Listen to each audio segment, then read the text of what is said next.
చూస్ country delight, live better. ఇప్పుడే country delight యాప్ని download చేసుకోండి.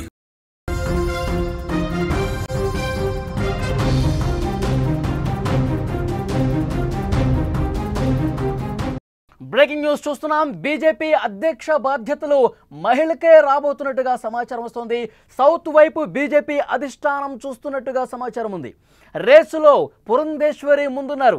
నిర్మలా సీతారామన్, వానతి శ్రీనివాసన్లకు ఛాన్స్ కనిపిస్తోంది.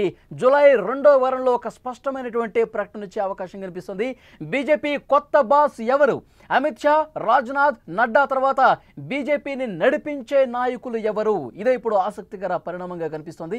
బీజేపీ అధ్యక్ష బాధ్యతలు మహిళకే అందించాలి, అది కూడా దక్షిణాది రాష్ట్రాలకు సంబంధించిన వ్యక్తికే కట్టబెట్టాలని చెప్పి బీజేపీ ఆలోచన చేస్తున్నట్టుగా తెలుస్తోంది. కమల దళాన్ని నడిపించే నాయకురాలు ఎవరు అనే దానిపై హాట్గా చర్చ కూడా జరుగుతోంది. ఈ రేసులో ముగ్గురు పేర్లు చాలా స్పష్టంగా బలంగా వినిపిస్తున్నాయి. మీరు స్క్రీన్లో కూడా చూస్తున్నారు. పురంధేశ్వరి ఆంధ్రప్రదేశ్కు సంబంధించినటువంటి ఆమె ఆంధ్రప్రదేశ్ బీజేపీ మాజీ అధ్యక్షురాలు కూడా. కేంద్ర మంత్రి నిర్మలా సీతారామన్ పేరు మరింత బలంగా వినిపిస్తోంది. అలాగే బీజేపీ మహిళా మోర్చా జాతీయ అధ్యక్షురాలుగా ఉన్న వానతి శ్రీనివాస్, ఈ ముగ్గురు పేర్లు ప్రముఖంగా వినిపిస్తున్నాయి. అయితే పురంధేశ్వరి రేసులో అందరికంటే ముందు ఉన్నారు. ఆమెకే అధ్యక్ష బాధ్యతలు అప్పగించే అవకాశం ఉందనే చర్చ జోరుగా జరుగుతున్నటువంటి పరిస్థితి కనిపిస్తోంది. ఒకవైపు నిర్మలా సీతారామన్ కేంద్ర మంత్రిగా పనిచేశారు. చాలా మంచి వక్తగా కూడా నిర్మలా సీతారామన్కి పేరుంది. అలాగే తమిళనాడు రాజకీయానికి సంబంధించి బాగా తెలిసినటువంటి వ్యక్తిగా, ఎందుకంటే తమిళనాడు రాజకీయాలు ఎంత హాట్గా ఉంటాయో మనకు తెలిసినటువంటి విషయమే. తమిళనాడు అసెంబ్లీ ఎన్నికలు అతి సమీపంలో ఉన్నటువంటి నేపథ్యంలో వారి పేరు కూడా చాలా బలంగా చర్చ జరుగుతుంది బీజేపీ అధిష్టానం దగ్గర. సో ఏం జరిగే అవకాశం కనిపిస్తుంది? ఒకటేదే చాలా స్పష్టంగా కనిపిస్తుంది, ఈసారి అధ్యక్ష బాధ్యతలు మహిళకు ఇవ్వబోతున్నారని. సో దీని గురించి కొంత మనం లోతుగా అనాలిసిస్ తీసుకునే ప్రయత్నం చేద్దాం. న్యూస్ రూమ్ నుంచి సీనియర్ జర్నలిస్టు విజయ్ లైవ్లో సిద్ధంగా ఉన్నారు. విజయ్, భారతీయ జనతా పార్టీ జాతీయ అధ్యక్షురాలు నడ్డా పదవీకాలం ముగిసిపోయిన తర్వాత కూడా మొన్నటి ఎలక్షన్ దృష్ట్యా ఆయన్ను ఎక్కువ కాలం కొనసాగిస్తున్నటువంటి పరిస్థితి. అయితే ఇప్పుడు అధ్యక్ష బాధ్యతలు మహిళకి అప్పగించాలి అనే చర్చ చాలా జోరుగా సాగుతుంది. బీజేపీ అధిష్టానం ముగ్గురు పేర్లు ఇప్పుడు నేనేవైతే వినిపించానో ఆ పేర్లు చాలా బలంగా డిస్కషన్ జరుగుతుంది అధిష్టానం దగ్గర కూడా. సో ఎవరికి ఎక్కువ అవకాశం ఉంది? ఎవరి పేరు ఎక్కువగా తెర మీదకి వచ్చే అవకాశం కనిపిస్తుంది? మీ అంచనా ఏంటి? మళ్ళీ భారతీయ జనతా పార్టీ సంస్థాగత ఎన్నికలనంతా కూడా పూర్తి చేసుకుంది. ముఖ్యంగా వివిధ రాష్ట్రాలకు సంబంధించినటువంటి అధ్యక్షుల ఎన్నిక ప్రక్రియను పూర్తి చేసిన తర్వాత జాతీయ అధ్యక్షుల్ని ఎన్నుకునేటువంటి వ్యవహారం నడుస్తుంది. సో ఇప్పటికే బీజేపీ జాతీయ అధ్యక్షుడిగా ఉన్నటువంటి జేపీ నడ్డా పదవీ కాలం 2024 ముందే, అంటే 2023కి ఆయన పదవీ కాలం పూర్తయింది. అయితే ఎన్నికల ఏడాది కావడంతో సో జేపీ నడ్డానే కొనసాగించారు. అటు మంత్రిగా, కేంద్ర మంత్రిగా ఉన్నటువంటి జేపీ నడ్డానే తిరిగి మళ్ళీ బీజేపీ జాతీయ అధ్యక్షుడిగానే ఎన్నికల ఏడాది కావడంతో కొత్త వ్యక్తిని తీసుకొస్తే సో అధ్యక్షుడికి సంబంధించినటువంటి అధికార బాధ్యతల్లో కొంత మార్పులు జరిగే అవకాశం ఉన్నటువంటి నేపథ్యంలో అది ఎన్నికల మీద ప్రభావం చూపే అవకాశం ఉన్నటువంటి పరిస్థితుల్లో జేపీ నడ్డానే కొనసాగించారు. అయితే ఇప్పుడు ఖచ్చితంగా జేపీ నడ్డా స్థానంలో కొత్త వ్యక్తిని తీసుకురావాల్సినటువంటి పరిస్థితి. అయితే ఇప్పుడు బీజేపీ అధిష్టానం చాలా కీలకంగా సౌత్ ఇండియా మీద కాన్సన్ట్రేట్ చేస్తుంది. అంటే దక్షిణ భారతదేశంలో ఉన్నటువంటి రాష్ట్రాల్లో కీలకంగా వ్యవహరించాలి. ముఖ్యంగా గత ఎన్నికలను ఒకసారి మనం పరిశీలించినట్లయితే నార్త్ బెల్ట్ అంతా కూడా ప్రతికూలమైనటువంటి ఫలితాలు వచ్చాయి. సో ఉత్తరప్రదేశ్లో బలంగా ఉన్నాము, మోడీ అక్కడ పోటీ చేశారు వారణాసిలో. సో ఉత్తరప్రదేశ్లో భారీగా ఎక్కువ సీట్లు సాధిస్తామని చెప్పి భావించినప్పటికి కూడా 70 స్థానాల్లో పోటీ చేస్తే ఉత్తరప్రదేశ్లో కేవలం 33 స్థానాలు మాత్రమే వచ్చాయి.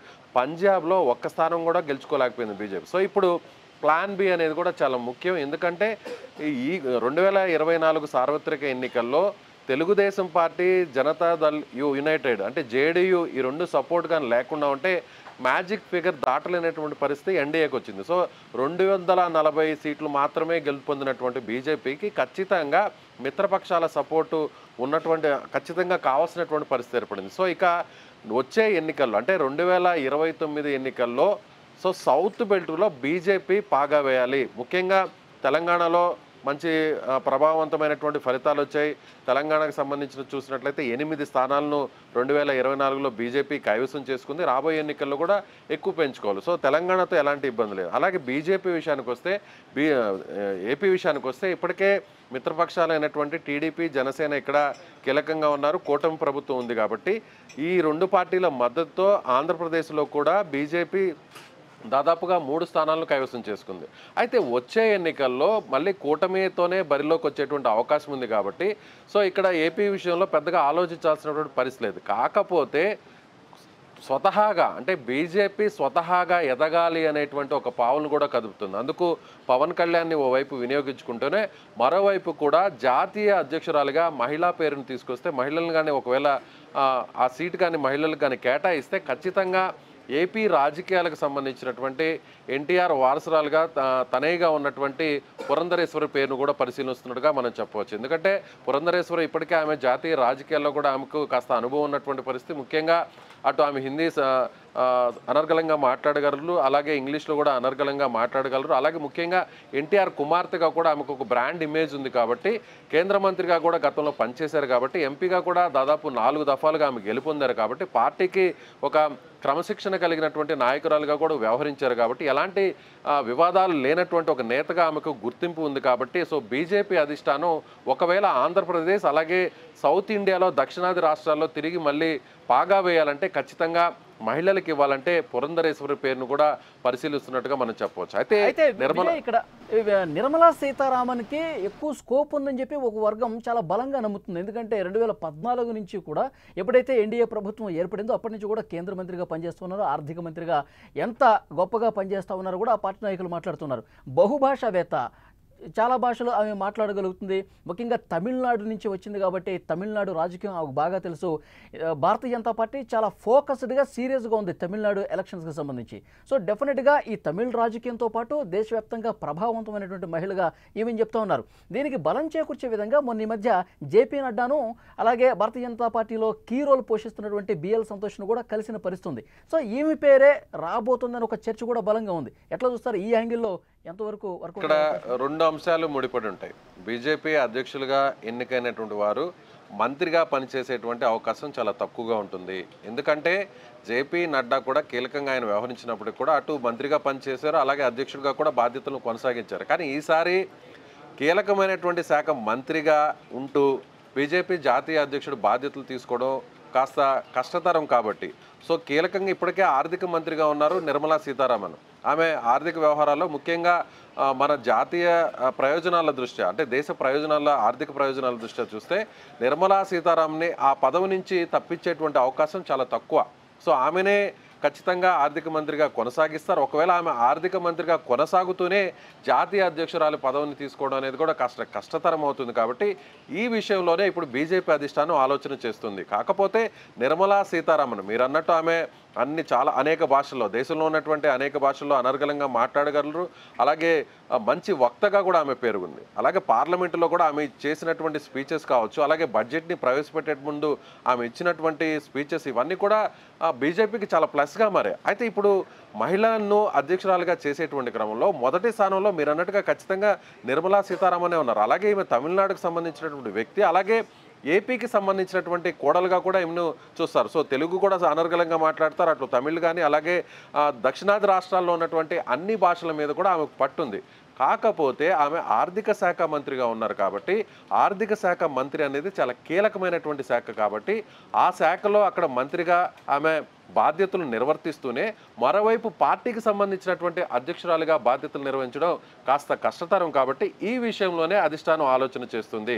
ఒకవేళ ఈ విషయంలో అధిష్టానం నిర్మలా సీతారామన్ కాకుండా తర్వాత ఎవరు అనేటువంటి ఆలోచన చేస్తే ఖచ్చితంగా బీజేపీకి సంబంధించినటువంటి పెద్దలందరూ కూడా పురంధరేశ్వరి పేరునే పరిశీలిస్తున్నట్టుగా మనం చెప్పవచ్చు. మరోవైపు ఇంకొక పేరు కూడా వినిపిస్తుంది, వనతి శ్రీనివాసన్. ఈమె కోయంబత్తూరుకు సంబంధించినటువంటి సౌత్ నియోజకవర్గం నుంచి ఈమె ఎమ్మెల్యేగా ప్రస్తుతం ఉన్నారు. అయితే ఈమెను కూడా అంటే ముఖ్యంగా తమిళనాడులో బీజేపీ పాగా వేయాలి. అంటే ఇప్పటివరకు కూడా దక్షిణాది రాష్ట్రాల్లో బీజేపీ బోనీ చేసింది, బీజేపీకి కాస్త కొస్తో పట్టుంది. తెలంగాణలో తిరుగులేదు. అలాగే రాబోయేటువంటి ఇప్పుడు ప్రస్తుతం అక్కడ కాంగ్రెస్ పార్టీ అధికారంలో ఉన్నప్పటికీ కూడా గత ఎన్నికల్లో జరిగినటువంటి పార్లమెంట్ ఎన్నికల్లో కొన్ని మెజారిటీ స్థానాలని బీజేపీ అక్కడ కైవసం చేసుకుంది.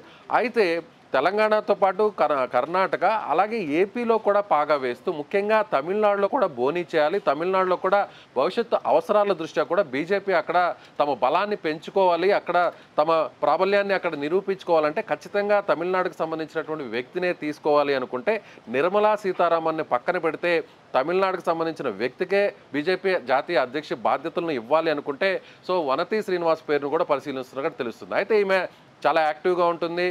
బీజేపీకి సంబంధించినటువంటి తమిళనాడు రాష్ట్ర విభాగంలో ఆమె చాలా కీలకమైనటువంటి పదవులను కూడా ఆమె నిర్వహించారు.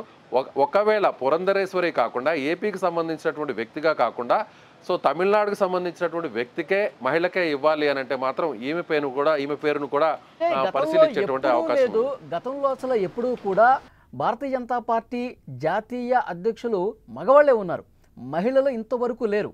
మరి ఈసారి కొత్తగా మహిళల పేర్లే తెర మీదకు వస్తున్నాయి. మహిళని 100% ప్రకటించబోతున్నారు జూలై 2వ వారంలో అని చెప్పి ఇంత బలంగా చర్చ రావడానికి, మహిళకే ప్రాధాన్యత ఇవ్వడానికి ఏంటి బీజేపీ వ్యూహం ఏం కనిపిస్తుంది ఆలోచన చేయడం? ఎస్, మళ్ళీ మహిళకే బీజేపీ జాతీయ అధ్యక్ష పగ్గాలు ఇవ్వాలి అనేటువంటి నిర్ణయాన్ని ప్రధానంగా తీసుకోవడానికి వెనక ఇటీవల జరిగినటువంటి ఎన్నికల్లో పలు రాష్ట్రాల ఎన్నికల్లో బీజేపీ తిరిగి అధికారంలోకి రావడం కానీ బీజేపీ అక్కడ గెలుపొందడానికి మహిళా ఓటర్లే చాలా కీలకంగా వ్యవహరించారు.